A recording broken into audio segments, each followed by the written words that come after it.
This is Beyond 100 Days. I'm Katty Kay in Washington. Clive Myrie is in London. Our top stories. In the next half an hour, the UN Security Council is due to hold an emergency meeting over the alleged chemical attack on the Syrian rebel-held town of Douma. Mark Zuckerberg says he'll accept responsibility for Facebook's failure to protect data ahead of his first congressional appearance tomorrow. And more on both those stories shortly and coming up in the next half hour as well. As Trump praises Scott Pruitt for doing what he calls a great job, we'll ask a former EPA chief if she thinks he's up to the task.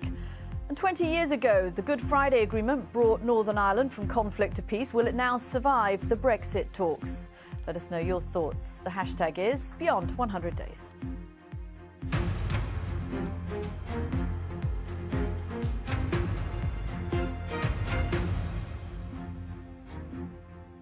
We want to talk a little bit more now about the Facebook story we mentioned earlier. On Tuesday, Mark Zuckerberg will testify before Congress for the first time in the light of the massive data breaches and political meddling he faces. Some tough questions. Will the 33-year-old CEO, who notoriously hates speaking in public, answer those questions in a way that satisfies US lawmakers? We can speak now to Republican Senator John Kennedy, who sits on the Judiciary Committee. He's going to be questioning Mark Zuckerberg tomorrow. Thank you very much for joining us, Senator. What do you want to hear from Mr. Zuckerberg? The truth. Mr. Zuckerberg is on Capitol Hill right now, lobbying members of Congress, and that's certainly his prerogative. I'm not really interested in being lobbied. I'm interested in solving the problems. I come in peace. I don't want to hurt Facebook. I don't want to regulate them half to death. But I think it is clear that our digital promised land is not all milk and honey. There's some problems. There's a privacy problem. There's a propagandist problem. There may be antitrust issues that we need to talk about. You know, I think it's swell that I can go on Facebook and see what my high school buddies had for dinner Saturday night. But is it a fair bargain that in return I have to give up all my personal data to just about anybody in the Milky Way that Facebook wants to sell it to? That doesn't sound like a good deal to me. I think a lot of people are asking themselves exactly that same question, Senator. You say you come in peace, but does Congress have to wield at least the threat of regulations in order to get the truth from Mr. Zuckerberg? Mr. Zuckerberg, he's a bright young man. He's built a wonderful company. He knows that company better than anybody else. He understands, if he doesn't, he will after tomorrow, the two issues. There are a number of them, but the first one I call the privacy issue. The second one, the propagandist issue. You know, poison is being spread on the internet. How do we stop that? And how do we define poison? I'd like Mr. Zuckerberg to make some suggestions about how he's going to address this issue, or these two issues. Let me tell you what I'm most worried about, though. I'm most worried that Mr. Zuckerberg and his colleagues at Facebook, they don't have control, that they can't solve these problems, that these problems are bigger than they want to admit. And that's why I'm going to ask him that he be forthcoming. I think it's great that he's up here lobbying Congressman, but I think most of my colleagues don't really want to be lobbied. They just want to understand the problem, and let's try to solve it.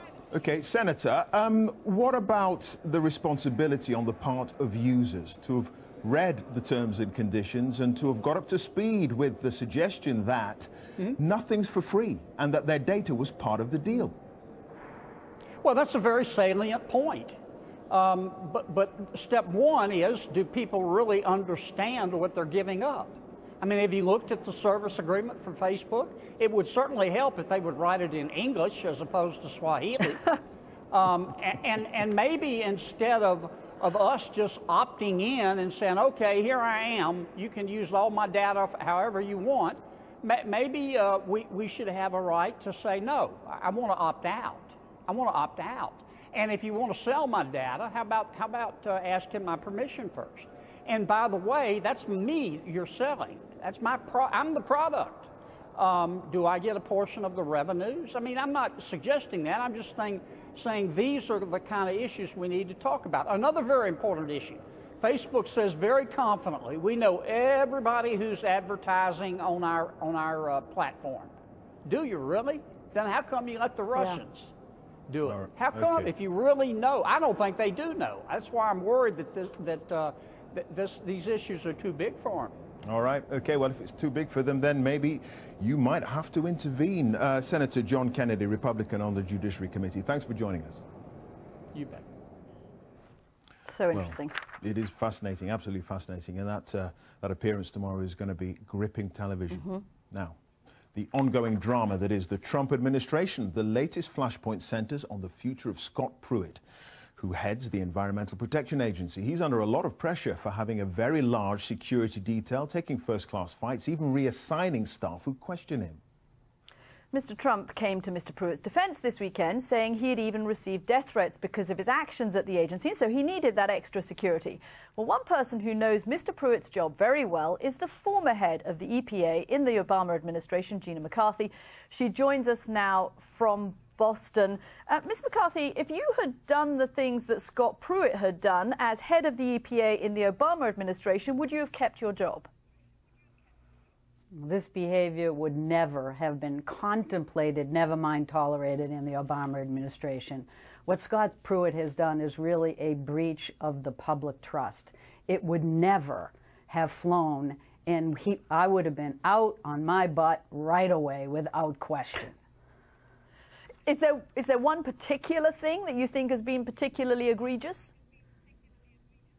Well, look, you know, he's supposed to work for the public, not for his own personal interest. And his behavior since day one has lacked transparency that you expect from the public.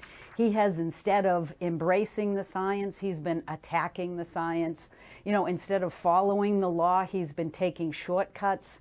You know, the only good news here is that Scott Pruitt and the administration seems to only be focused on unraveling and rolling back all of the really important public health protections that the prior administration put in place.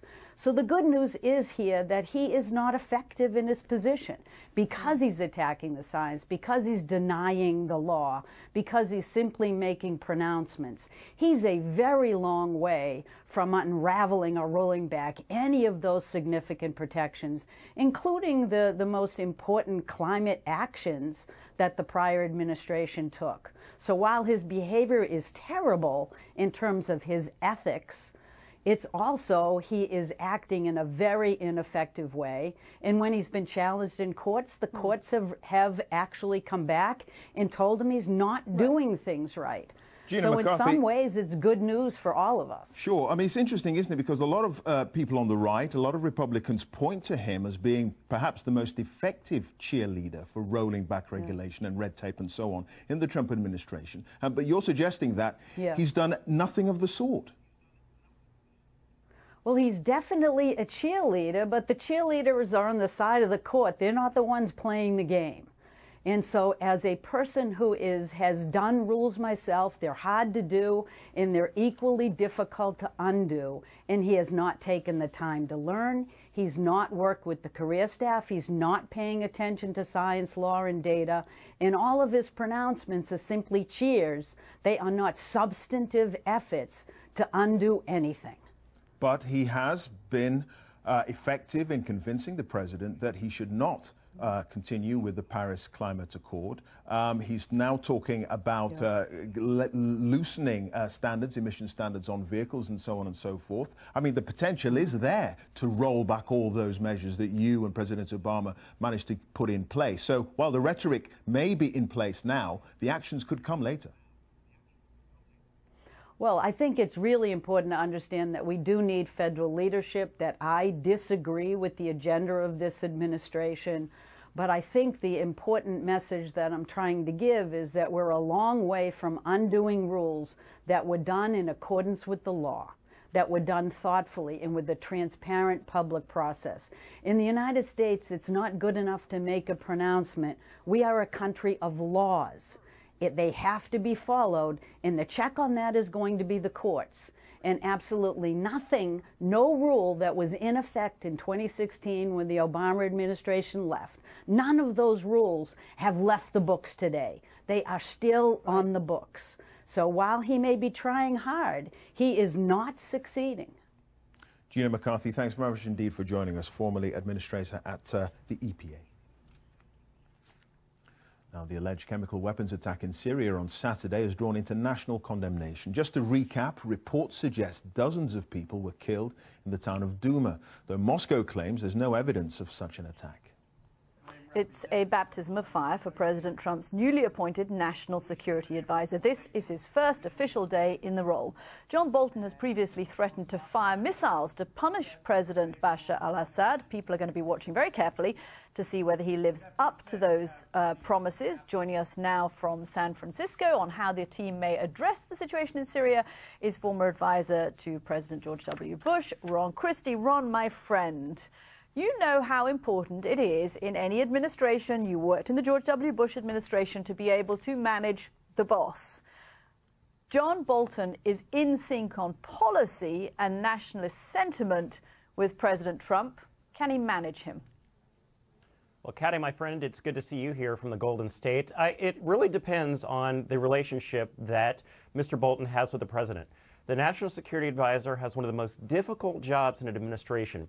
They have to balance the competing needs between what the Secretary of State wants, what the Secretary of Defense wants, and of course what the President ultimately wants to do when it comes to military and foreign affairs matters. So it ultimately will depend on how close of a relationship he has with President Trump and how much trust the President places in him.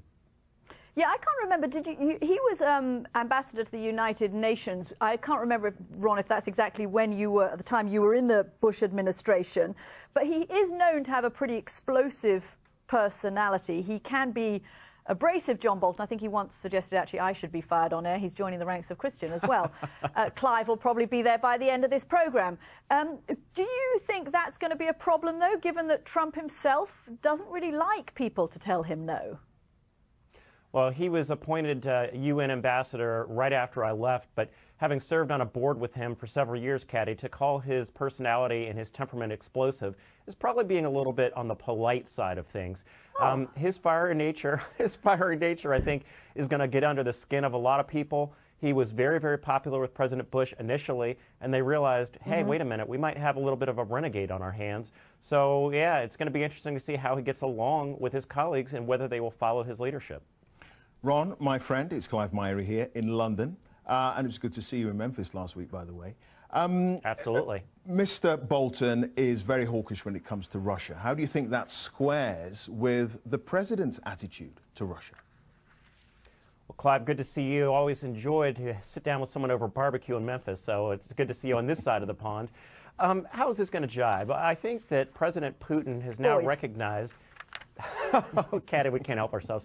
I think President Putin has recognized that while there's a lot going on in the American media about collusion and the chumminess of these two, President Trump has taken a very hard line with Russia, and John Bolton, I think, will stand very, very strongly in support of the president's position. So Putin is getting somebody as the new national security advisor in America who is not going to give him any bit of slack and is going to, frankly, underscore the president's hardline views towards Russia.